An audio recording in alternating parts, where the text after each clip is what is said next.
गतकाली मोर प्रश्न को लेकर माननीय मुख्यमंत्री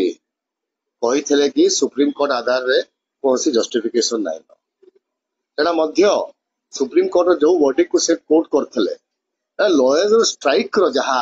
परिस्थिति थिला ताकू बंद करबा लागि सुप्रीम कोर्ट से ओपिनियन देइथिला परंतु हाई कोर्ट बेंच ऊपर एमती कौन वर्डिक्ट नाइन कौन जगह रे एटा हे पारिबो नाही। आज मुख्यमंत्री गोटे स्टेटमेंट देइछन्ती स्पष्टीकरण देइछन्ती कि पश्चिम ओडिशा रे हाई कोर्ट बेंच करबा लागि सरकार पाखरे विचार दिन अछि। आमे विचार दिन केते वर्ष रखिबा माननीय मुख्यमंत्री ग्रह को अश्योरेंस देबा कथा कि पश्चिम ओडिशा रे